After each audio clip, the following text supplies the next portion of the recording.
Have you ever tried to tell someone in English, "My Wi-Fi is broken," or "The washing machine is stuck," but you only knew the word broken? You feel frustrated, right? Absolutely, John. That feeling is the worst. Today on Talk English Podcast, we are going to fix that problem. We will give you the exact vocabulary and sentences you need to talk about every gadget and appliance in your home, and most importantly, how to report when things go wrong. We're going straight to the heart of the problem today. If you miss this episode, you will miss the chance to speak clearly and confidently the next time your refrigerator stops working or your computer freezes. Don't let that happen. Stay with us. Hello, everyone, and welcome back to Talk English Podcast, where we give you the English you can use right now in your real life. I'm your host, John. And I'm Ellen. Hello to all our friends learning English today. Ellen, we all use technology every single day. From the moment we wake up and check our phones to making coffee and watching TV. But when these things stop working, suddenly we need a lot of new English words. That's so true, John. That sudden need for specific words, it can be stressful for a language learner. We rely on all these things, these modern tools, so much. Exactly. We need to master the interface and understand the function of every device. Today, we're doing a complete English troubleshooting guide for your home. That sounds practical and very necessary. I think learning these specific terms will really boost confidence. Before we dive deep into the world of electronic language, we have a quick transaction to make. If you find our lessons helpful, please take 2 seconds to click the like button and subscribe to Talk English Podcast. It helps us reach more learners just like you. Your support helps us keep bringing you this valuable English content. Thank you. So, our big goal today is simple.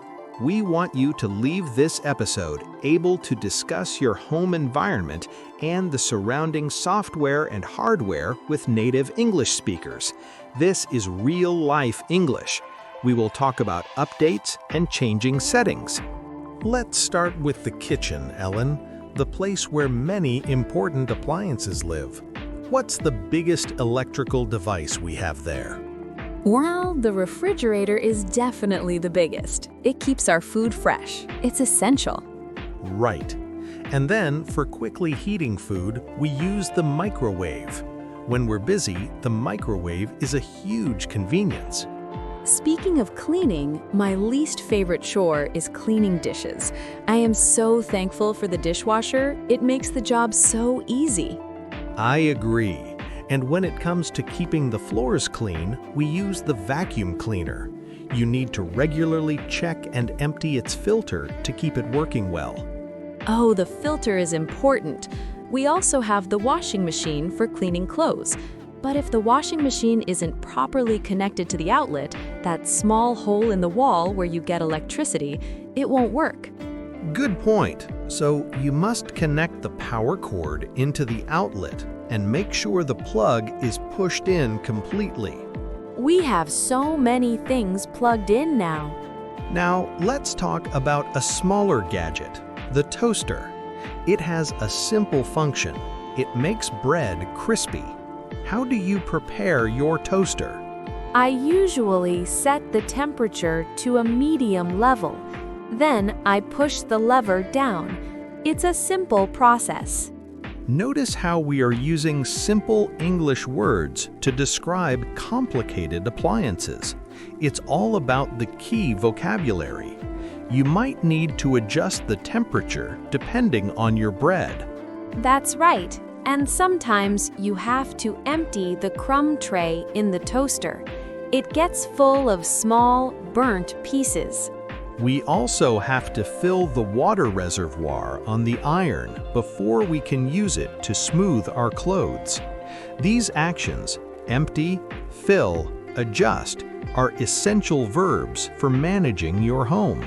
Now let's move to the real core of modern life, connectivity. We are talking about the Wi-Fi and our devices. Ah, the Wi-Fi, the thing that controls everything. The central piece of hardware is the router. It sends the signal to all our electronics. To get the connection, you must type in the password. That series of letters and numbers is the key to the internet connection. And if you type the wrong password, you get an error message. That means something is wrong. Now let's talk about the small screens we hold all day, the smartphone and the laptop. The visible part is the screen. When you type, you use the keyboard. And if the battery life is low, you need the charger. Don't forget your charger when you leave the house. When you get a text message or a reminder, you see a notification pop up on your screen. These small alerts can be very distracting. They can be. If you want a quieter house, you need to turn the volume down. Or even better, change the settings on your phone to turn off those notifications completely. Many people use a specific monthly data plan from their phone company, so they can use the internet even outside of their home Wi-Fi network. And to make your phone work better, you often have to update the software. This means downloading the newest version of the program. Sometimes I hate those updates. They take too much time. I know, but it's necessary for good function. So we have the device, the screen, the keyboard, and the charger. Simple but important words. This is the most important section for our listeners. What do we say when the technology has a bad day? Ellen, give me a phrase for when your laptop picture stops moving. You say, "My computer is frozen." That means it is completely stuck. Excellent. Now, what about the washing machine? It won't move and the door won't open. The machine is stuck. Or if it is permanently damaged, you say, "It is broken." That is the simplest word. What is the first thing we do when something is stuck or frozen? We try to fix it ourselves. We can reboot it, which means turning it off and turning it on again. Or we might have to use the tiny little reset button, often hidden on the router or computer. Sometimes a machine just keeps turning off and on by itself. We say, "It keeps turning off." This is a key phrase for describing a repetitive problem. If you need help, you call customer support. They will ask you about the error message you saw. If your phone won't get power, you say, "My phone is not charging. Maybe the power cord is the problem." And if the battery life is very short, you might need a repair. That means fixing the internal hardware. When the problem is too big for a simple reboot and you are still under warranty, the time period where the company promises to fix it for free, you contact the company. And if you want the item to stop working immediately, you switch off the main power outlet. These phrases give you the vocabulary to accurately communicate technical issues without panicking. We hope you are finding these English lessons helpful. If you are learning new words for your home gadgets today, please hit the like button and share this episode with other English learners. We need your support to grow this friendly community. And now, a question for you, our listeners, to practice your new words. What electronic device could you not live without, and why? Tell us in the comments. For example, you might say, "I cannot live without my refrigerator because I love food." Or, "I need my smartphone because I need to communicate." Answering questions is a great form of practice. You might even need to upgrade an old device soon. Now that we know how to report a problem, let's learn how to set things up. When you buy a new device, you get an instruction manual. That book is full of words you need to know. You often have to install a new appliance, like a fan, or download a new program to your computer. We use many imperative sentences in instructions. For example, press the power button, or tap the screen twice. Or when setting up a new TV, you might need to confirm your language choice and then skip the tutorial section. The verb tap is very common now.